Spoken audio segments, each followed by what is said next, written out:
This is the IBJ podcast brought to you by Taft.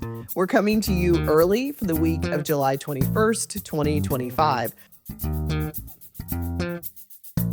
I'm Leslie Weidenbender, editor of IBJ, and I'm recording this on Friday, July 18th, the day before the WNBA All-Star Game in Indianapolis. Mason King, the voice of the IBJ podcast, is out this week. And so we're taking the opportunity to bring you the latest episode of another of our podcasts, Beyond Clarkonomics. As we head into All-Star Weekend, we thought this would be a perfect moment to give you a taste of this podcast series, which started earlier this summer with the start of the Indiana Fever season. We're dropping you in midway with episode 4, which is the All-Star Game preview. We hope you enjoy this special episode, which will begin right after a break to hear from our sponsor, Taft.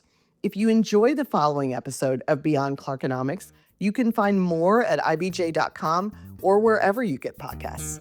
We'll be back with a regular IBJ podcast episode on Monday, July 28th. Thanks for listening, and we hope you enjoy. Taft, today's modern law firm. With more than 800 attorneys in 8 primary Midwest markets and the District of Columbia, we provide solutions to the business issues facing middle market and emerging companies alike. We do this through a highly collaborative and inclusive team approach. Taft, the modern law firm. To learn more, visit taftlaw.com. Indianapolis scoring big time once again, nailing down hosting the WNBA's 2025 All-Star Weekend. It's one of the biggest stages the WNBA has ever had. But as the clock ticked toward tip-off, uncertainty hung over Indianapolis. Would she play? This episode is being recorded on Thursday, July 17th, 2 days before the WNBA All-Star Game tips off in Indianapolis. And as it has been with most of the league's biggest moments since early 2024, the spotlight is once again squarely on the Indiana Fever star guard Caitlin Clark. Clark exited late in the fourth quarter of the Fever's July 15th game against the Connecticut Sun with an apparent injury. For nearly 48 hours, fans held their breath to see whether the superstar would appear during All-Star Weekend, set to play out on her team's home court. First, she was ruled questionable for the team's Wednesday night game against the New York Liberty, its final matchup before the All-Star break. Then, she was ruled out. Then, the Fever fell, hard, losing 98-77 in the Big Apple. Then, the wait. Finally, on Thursday afternoon, a statement was shared on her behalf to the team's social media pages. Quote, "I'm incredibly sad and disappointed to say I can't participate in the three-point contest or the All-Star Game," she said. While not mentioning any specific injury, Clark added, quote, "I have to rest my body." Clark, who received a record number of public votes to be named a team captain for the game, said still planned to be at Gainbridge Fieldhouse for the weekend's action, meaning fans can still expect to see Clark at the July 19th game, just on the sidelines. But before her absence was confirmed, those watching closely said Clark would be a determining factor in how the weekend would be remembered, as a breakout moment for the league or as a missed opportunity. The interviews in this episode were largely recorded prior to Clark's most recent injury. After Clark's announcement, we checked back in with some of the people we talked to gather their reactions to the news. Interviews from conversations both before and after are included throughout this episode. There will be more to explore with regard to the effects of Clark's injuries, how it affects her as a player, as well as how it affects the Indiana Fever and the league as a whole in the weeks ahead. But one thing is clear. A lot is riding on this All-Star Weekend for the league and for the city. Breaking news at 5, confirmation of what many fans had feared. Caitlin Clark will miss All-Star Weekend. The story of this All-Star Game wasn't supposed to be all about Caitlin Clark, even if it was widely understood that a large portion of it might be. The league and city have spent months trying to turn the spotlight toward every player, not just the biggest star. But now, with uncertainty looming, the attention is narrowing again. All of this is happening while the city sits at the precipice of a moment that some have argued could be as significant as the 1987 Pan Am Games, or the 2012 Super Bowl, in boosting the city's image, this time as it relates to women's sports. You'll be able to start drawing these lines between her arrival, the Fever's on-court and off-court activity, and how we have literally changed as a city. The game will still be sold out, and thousands will still flock to the city to get a glimpse of the league's best. And plenty more will still tune in. But with Clark out, there's a palpable tension lingering over Indianapolis in the hours before All-Star begins. This is Beyond Clarkonomics. I'm Mickey Shuey. The number 1 overall draft pick in 2024. Let's hear it. Caitlin Clark to Indiana. Caitlin Clark is an American icon. I can't think of a better place for myself to start my career. A place that loves basketball, supports women's basketball. Everything came together perfectly for the Indiana Fever. This giant opportunity to cast Indy as a place to visit. This is Beyond Clarkonomics. This weekend, the biggest stars in the WNBA are headed to Indianapolis. While many will head to the game, there's still plenty to do outside of Gainbridge Fieldhouse. I am Coley Edison, the Chief Growth Officer at the WNBA. Before doubt started to arise about Clark's availability, the league was preparing to host one of the biggest events of its season. And it had spent months trying to balance Clark's star power with spotlighting the other 21 athletes expected to participate this weekend. The All-Star Game, an accompanying skills challenge and three-point contest are held in a different city every year, and, to a varying degree, aims to take over the area directly nearby the game's host arena. This year, the venue is Gainbridge Fieldhouse, and by extension, the city's innermost business and entertainment district, the Mile Square. The WNBA All-Star Weekend is really our biggest event of the year. It's our best opportunity every year to showcase our incredible talent at the league, but also to build cultural relevance, right? And introduce new fans into the ecosystem. And so I think heading to Indy makes a ton of sense. It's a really buzzy city right now, especially when it comes to basketball. We're having Game 7 of the NBA Finals last month, the Fever winning our Commissioner's Cup championship. The energy there just couldn't be more perfect. And I think it's a city that shows up for women's basketball every single day. The event goes beyond the game and the skills contests. It also consists of parties, volunteer activities, meet and greets, and other sponsor-driven areas known as activations. One of the biggest spots for that is the WNBA Live fan event, which is being held at the Indiana Convention Center, along with the Indiana Black Expo Summer Celebration. There, more than 25 WNBA partners will offer games, giveaways, and samplings of their products. Tickets cost under $30 a piece and give fans access to various family-friendly activities like autograph signings and basketball scrimmages and merchandise. Edison said accessibility is a key focus for the league, regardless of how prominent it becomes. And while that may not mean entry into the game, these are other ways to get fans close to the action.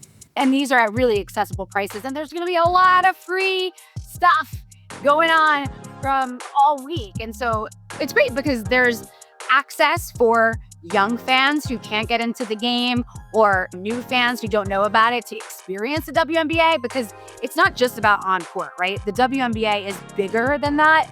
We are about creating these unforgettable live experiences, and our fans are going to have that whether they're in Gainbridge or they're just outside. So it's about our partners showing up and activating. It's about the social impact work that we're doing within the community. There's really not, if you miss out on WNBA weekends in Indiana, you're gonna have to try really hard. The 2024 WNBA All-Star Game, played in Phoenix, was among the league's biggest. It drew 16,407 fans, the highest since 2007, and had a record average viewership of 3.44 million, according to Nielsen. The previous high was in 2003, which had about 1.44 million viewers. The 2024 game was the first to feature then-rookie Caitlin Clark, who became a face of the league after her time at the University of Iowa, where she shattered numerous records, including the all-time collegiate scoring for both men and women. Clark was widely credited as a major driver of interest in the event, especially given the comparably dismal viewership of 855,000 in 2023, the first WNBA All-Star Game ever to be broadcast in primetime.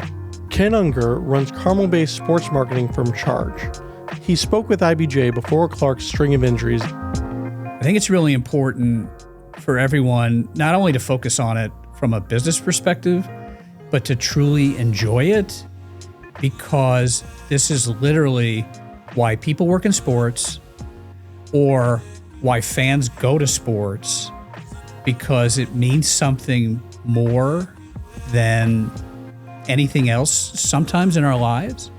It makes us feel different. It makes us feel special. It makes us feel a part of something. And so I would just want people to recognize that there are not only things going on phenomenally with attendance or sponsorship or television ratings, but there's something special going on in sport. Every sport wishes they have this. It is now the WNBA and the Fever's time, and frankly, Caitlin Clark's time to shine. For Edison, the focus has been on striking a balance between Clark's inherent star power. She was chosen as a team captain after receiving 1.29 million public votes, and the league's need to highlight all 22 players participating in the All-Star game, rather than the one wearing the number 22 jersey. She said the fact that the Fever have a deep roster this year, which also includes Aaliyah Boston and Kelsey Mitchell on Clark's team, is helpful in focusing more broadly on the story of Indianapolis as a whole. We have to strike this perfect balance between what is our league-wide celebration and this moment to celebrate the WNBA, but also local storytelling. And that is a big part of wherever we're going when we're hosting an All-Star game. And obviously, it's very fitting that Caitlin is an All-Star captain this year. We're in her home city. We got Aaliyah Boston, Kelsey Mitchell on the team. And so planning goes into this in the past year to really strategize about how we celebrate these big names, but also excite the hometown fan favorites. Christine Brennan, a longtime USA Today sports columnist and author of a recent book about Clark's meteoric rise within the league, said while Indianapolis is a great big event host city, getting its star player healthy for the big game should be top priority. Across multiple conversations in May and June, Brennan told IBJ that while she recognizes the resentment that some players may have toward the young superstar for being in the spotlight, the best way the league can grow is by using Clark to its advantage to draw more people in with the hopes of new fans seeing the league's talent. This All-Star game, it's great that they're in Indianapolis. Indy can host this. Indy can support this. But for this All-Star game to not have Caitlin Clark would have just been dreadful. Almost, hey, can you move it quickly and then come back next year? And obviously that could not happen. But Caitlin Clark is everything. I think as soon as people around the WNBA admit that, as soon as the players understand it, even if it can be humbling and even infuriating, as soon as media members, whoever who seem to, I don't know, minimize her or just not look at the numbers, as soon as everyone realizes Caitlin Clark is it. And you have to have Caitlin Clark in anything you can in the WNBA. That should be the goal. And so when you've got the All-Star game in Indianapolis, because the Fever are such a big deal because of Caitlin Clark, then you really want Caitlin Clark to be there. And so that's a huge part of it. After the news broke that Clark wouldn't participate in the All-Star game, Brennan was less optimistic. She is the All-Star game in Indianapolis, and to be out of it is devastating personally for her and also devastating financially for the WNBA. We know the TV ratings and the viewership will now drop. We know the ticket prices will drop. We've seen this before because Caitlin has been injured several times throughout the season. It's worth noting that in the immediate aftermath of Clark's first injury this season, ticket prices plummeted. USA Today Sports reported that the average ticket price for the first game she missed dropped from $137 to $80. Earlier this week, the cheapest Ticketmaster verified resale ticket was $138 for a seat in the upper bowl of Gainbridge Fieldhouse to the WNBA All-Star Game. Now, just hours after the announcement, as this episode is being recorded, fans could get in for $85. In fact, dozens of tickets are now available for under $100. First and foremost, you think of her and you think of how sad this is for someone who is so competitive, loves to play, loves to practice, that she just cannot do what she loves on the court. I hope they find a way to use her in ways big and small. I put her on the public address and have her talking to the crowd. Obviously, she'll do autographs, I'm sure, before and after the game. It is an exhibition, so I think there are other unique ways to use her. And I'm sure she'll be on the broadcast as well. But to have her involved as much as possible now that she can't play, I think that would now be the goal for the organizers, for ABC, for everyone, because Caitlin Clark is the show and people are tuning in specifically to watch her. And even if the WNBA and players and media don't want to say that or think about that, is the truth. Mel Raines has been in the driver's seat for numerous consequential opportunities for the city's sports industry over the past several years. Chief among them, the 2024 NBA All-Star Game, which the league said generated more than $400 million in direct and indirect spending and media exposure for Indianapolis. Raines is a year into her role as CEO of Pacers Sports Entertainment. She joined the parent organization of the Indiana Pacers and Indiana Fever in 2015, holding multiple roles, including as operator of the fieldhouse itself. She said hosting the WNBA All-Star event could further strengthen the crossover between Fever and Pacers fans, but also give the city a chance to showcase its love for basketball in an outdoor environment. When the NBA All-Star Game was held in the city in mid-February 2024, temperatures were around 25 to 30 degrees Fahrenheit, and there was snow on the ground. But summer weather offers other opportunities, with some caveats. She said while the ongoing construction could create challenges for navigating downtown, the fact there are so many ongoing projects also behooves the city, showing continued investment in numerous high-profile projects. That could be beneficial, Raines said, as the team looks for opportunities down the road to bring in big-name athletes to join the Fever.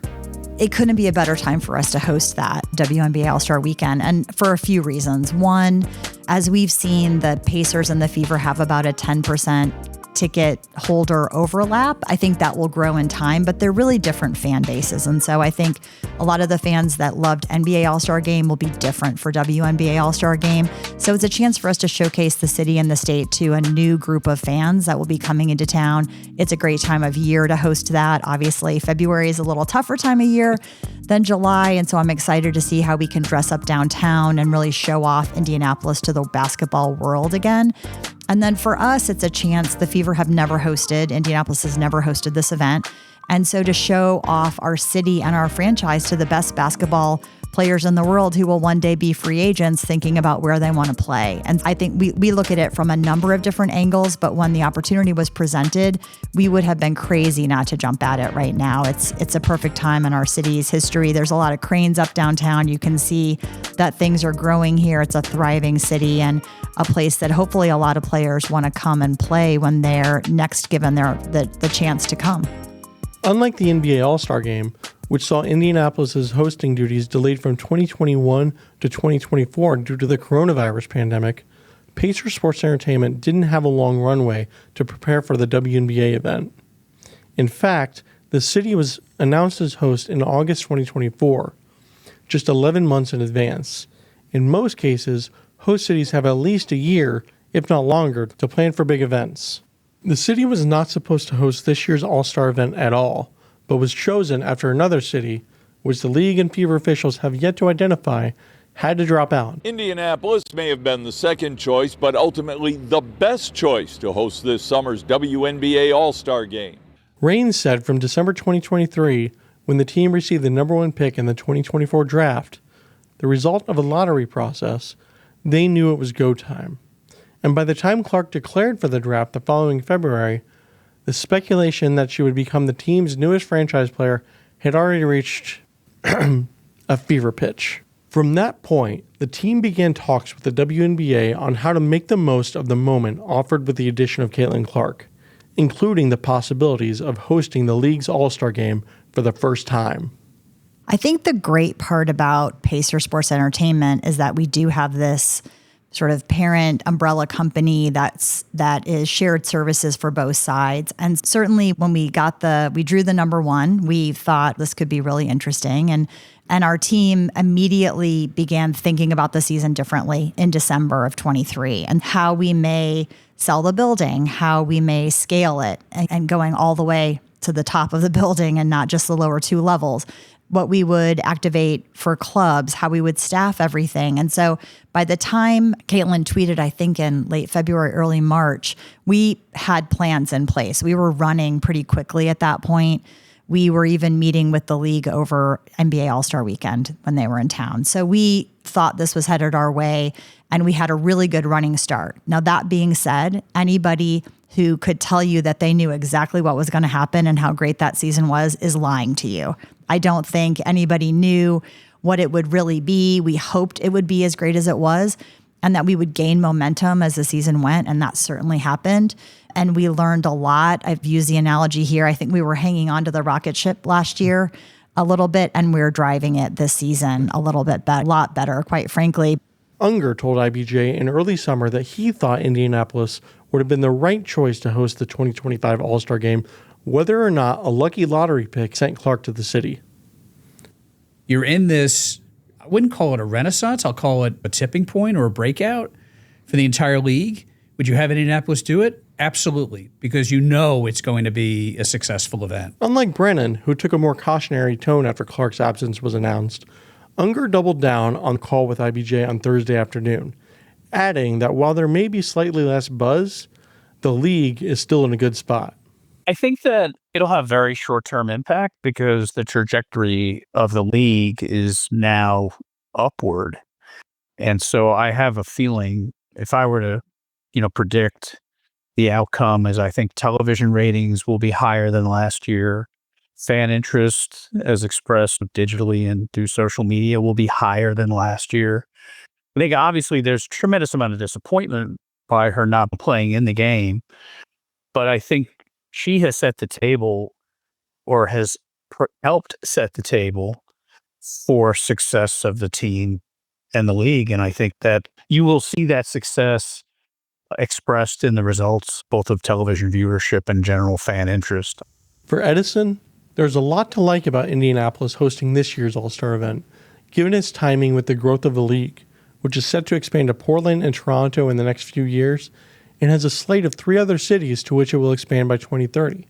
Cleveland, Detroit, and Philadelphia. It is an historic moment. We want the fans who are in Indy that weekend to feel like they are part of something special. We want them to create FOMO for everybody who can't be there. So fans can expect this bold, joyful, high energy experiences all week. Chris Gall is Executive Vice President of Visit Indy, the nonprofit tourism agency for the city of Indianapolis. He said big crowds could come to the city for All-Star, as well as a pair of other events on the calendar, including Indiana Black Expo's summer celebration event. In talking with downtown hoteliers in particular, the city is full. And that's with a very strong pickup from summer celebration and its visitors, and coupled with the WNBA and its brass coming, not only players and fans, but also the C-suite executives, the media that travel as part of the WNBA event, corporations. And then there's a jewelers convention that's happening simultaneously. So over this long weekend, we actually have 3 different distinct events happening. Those 3, we believe, from a tourism perspective, will aid in more incremental travel. It's a new event. Women's basketball is incredibly popular.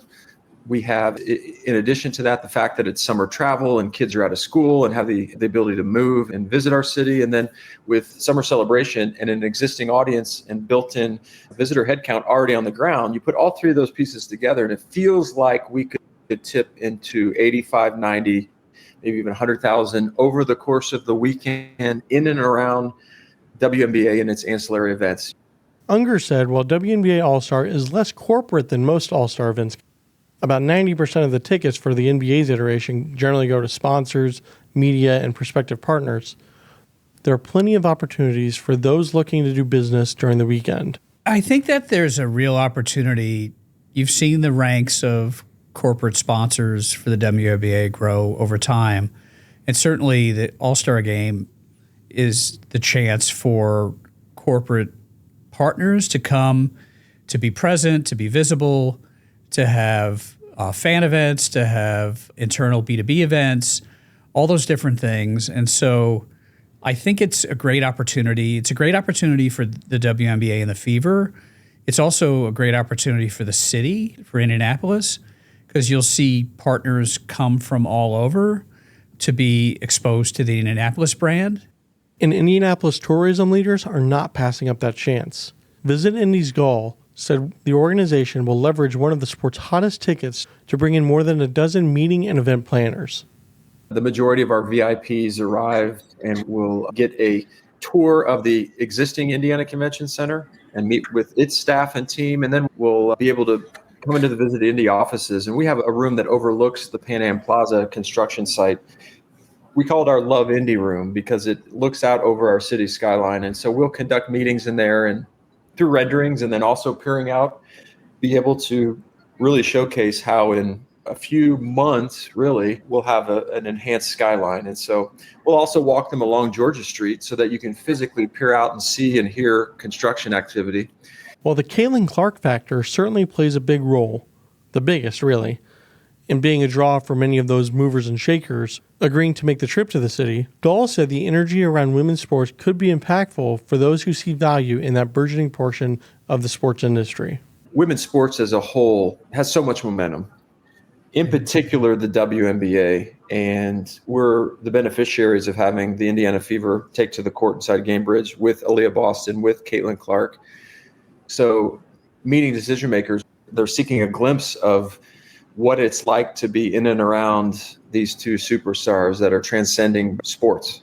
And that's a strong calling card to invite someone into Indianapolis to see the game, to see these superstars, and to see really the pinnacle of the top players on one court.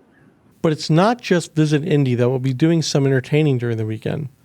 The group behind the attraction of major sports events, think Big Ten championships, the Super Bowl, the NFL Combine, the U.S. Olympic swim trials, WWE, will be making moves throughout in hopes of stirring up interest in the city among those who run events, known as rights holders. Sarah Meyer, chief of staff for the Indiana Sports Corp, said the organization will host more than 24 sports decision makers over the weekend. She hopes to be able to point to the WNBA All-Star Weekend as being a springboard from which numerous other women's sports-focused events emanated. It's a collective effort between us, Visit Indy, Indy Chamber, and I'm sure there's multiple other people. I know Salesforce is hosting some of their clients. Like, there are so many people hosting around this event. So I don't think it's just about, hey, this event happened and is here because they came for All-Star and saw it. I think it's going to be this convention is happening. This business is moving. I think there's a lot of really great opportunities ahead that we don't even know are a possibility because of what's going to happen for All-Star Weekend. And that's really special. Meyer said that while the public cares about whether Caitlin Clark plays, those considering Indianapolis as a host for major meetings and sporting events put their stock elsewhere in what happens behind the scenes. It's wild to think how many ways of engagement have been created over just a couple of days. Like, when I think about all of the things that are happening, it's wild to think that this event isn't a week long, that it's only a few days. We'll also be engaging a lot of executives from other teams, other sports teams outside of basketball. Julie Rolash from the Horizon League and also our Sports Corp board chair is leading a committee who is hosting 25 people. She calls them the boss cohort. So bosses, owners, I think it's supporters. I'm gonna mess it up, but it's the boss cohort. But it's people who are decision makers and high-level women executives across the country. And this is a way to not only connect them here, but really help them feel the energy and the excitement and the impact that is being made in women's sports in Indy specific. So I think I'm excited to hear from the WNBA and others on their experience here. Like, I think that's going to be the biggest question afterwards, is not just what the fans thought, but what did these executives think of what is happening in Indy? Because I think they've been seeing it, they've been hearing it, but you have to be here. You have to be here in the moment, in the city, to really realize what's going on here. The Indiana Sports Corp's 2050 vision is the nonprofit's first major update to its mission since it was founded in 1979. The plan, rolled out in late 2024, focuses on 5 key areas of the sports industry that local leaders believe will have a long-term impact on the city's strategy to build a large portion of its economy around sports.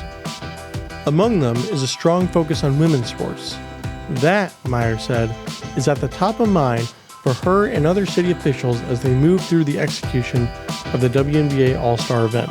I think if we were approached about this in 2023, we probably would have been excited about it. We would have looked at it, but it would probably not be as high of a priority just because of the momentum that has just built around women's sports. So to be able to have the Fever team that we have, to have this momentum of women's sports throughout the city and state, all of these things that are coming together, and then host the WNBA All-Star, which is right now, I think is going to be the biggest WNBA All-Star that they've ever seen.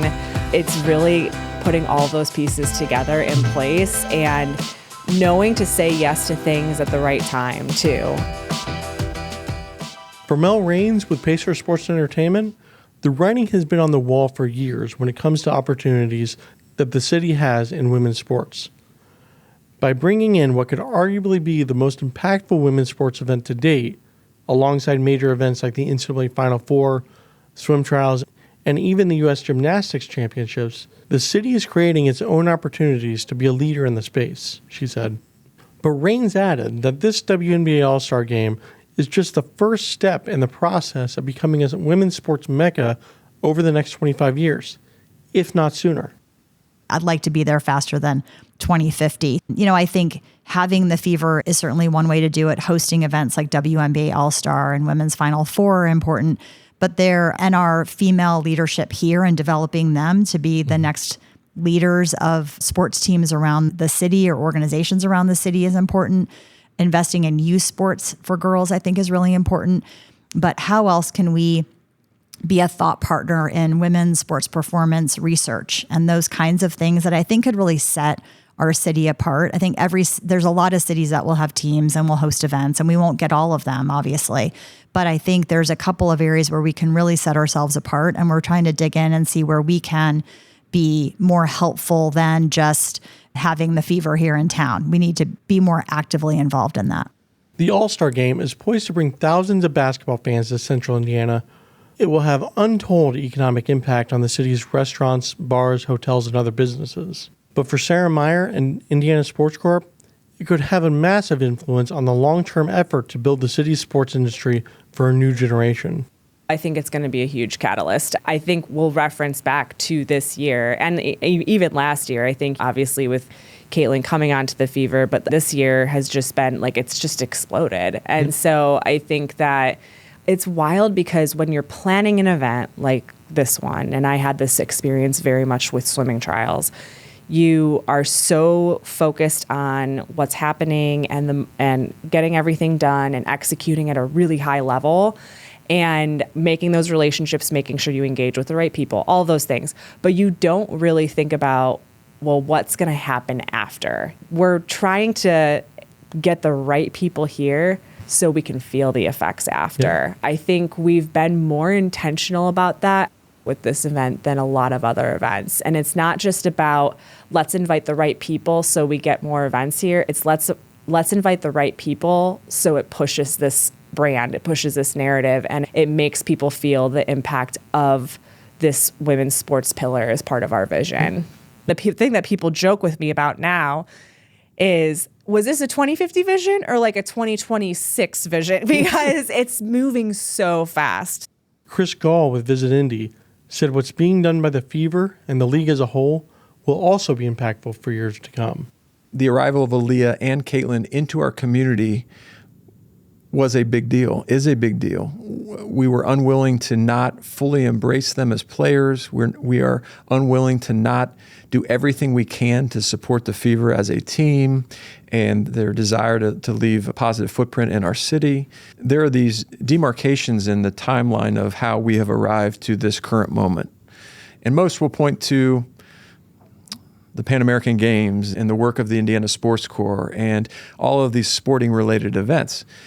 There are also these moments like building the RCA Dome without a team, the Hoosier Dome, and specific philanthropists and elected leaders who have come and gone through our city. And I believe these back-to-back picks and Caitlin Clark's arrival and where we will go and transcend as a city will be one of those demarcations where 3 decades from now, we'll go back and say, wow, she arrived at a time and the fever hit this pitch at a time in which this building was going up, and then this created demand for this convention or meeting, and then this headquarters moved into place. And you'll be able to start drawing these lines between her arrival, the fever's on-court and off-court activity, and how we have literally changed as a city. And that will be fun to watch.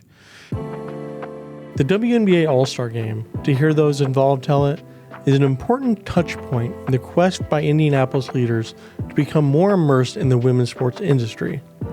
But it's only the beginning of what Central Indiana leaders hope will be the city's next big thing. We have punched way above our weight in terms of our ability to host marquee events at a global level.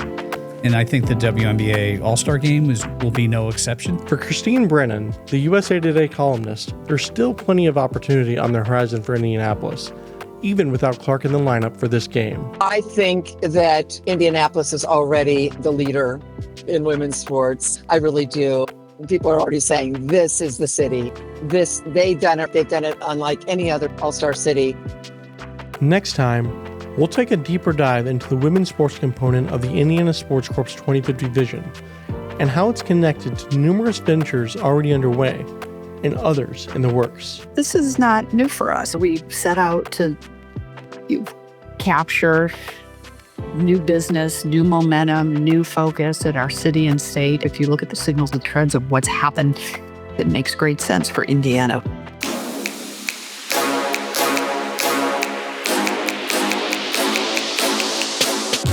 Beyond Clarkonomics is a production of IBJ Media. This episode was reported and written by Mickey Shuey and edited by Holly Hayes. The audio engineer and producer was Chris Spangle. Leslie Weidenbender is editor of the Indianapolis Business Journal. Nate Beltman, owner and publisher. A special thanks to Fox 59, CBS 4, and Inside Indiana Business for audio, with additional production assistance from Michelle Kaufman, Daniel Bradley, Dave Linquist, and Michael Kirsch. Artwork by Ashley Day. Thanks for joining us. We'll catch you in the next one.